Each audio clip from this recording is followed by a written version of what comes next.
Overlah Abang Mariam. Kemal dah lupakan Mariam. Dari tadi asyik berbincang. Sayang, nanti saya hantarkan makanan ya untuk abang. Abang nak berapa troli? Oh itu, patut ibu tak nak pakai. Maria, Abang Kemal nak tanya, ada satu perkataan di Indonesia yang Abang Kemal nak tahu. Kalau orang tu tulis ngabuburit, ngabuburit tu apa? Macam kita petang pukul 5, 6, kita akan cari makanan untuk berbuka. Jalan-jalan Ngabuburit tu untuk berbuka Jalan-jalan lah. sore untuk cari takjil. Ya sebab Abang Kemal ada tengok TikTok. TikTok Indonesia. Ayo barang aku ngabuburit. Aku cakap, ngabuburit? Oh, kok ngabuburit? Cerita susun. Ada ketupat, ada rendah, nasi himpit dan kuah kacang. Kuih muih sudah terhidang, kita jemput sekampung datang. Duit raya Mariam, mau dalam kentut? sampul. Ini si najis.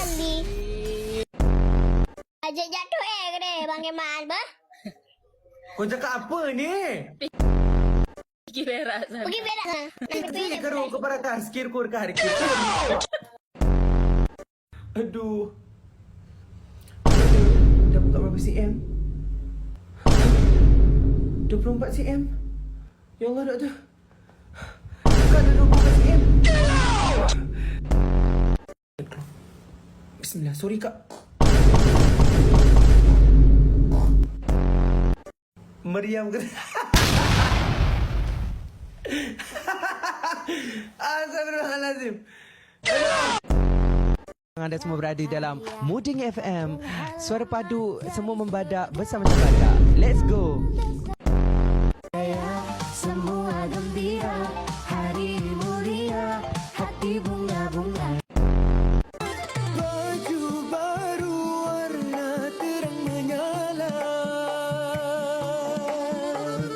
Budak kecil lari-lari gelak gembira. Stand by. Go. Tak apalah kata. Sekejap. Itu teaser. Kemal. Orang yang rendah-rendah. Ini baru teaser. Sabar. Semua sabar. Tenang. Peluang untuk kata. Tambah lagi 3 hari. Kita tengok. Dah sehari satu hari satu malam dah. Daripada pukul 5 tadi tu. Pukul 5 tadi. Kau tu tengok je. Alah. Kalau macam ni gaya. Oh, memang Kau senang je. senang gila. Senang. Senang sangat kau yang tu. Wow. Dua-dua orang ni memang sekupu.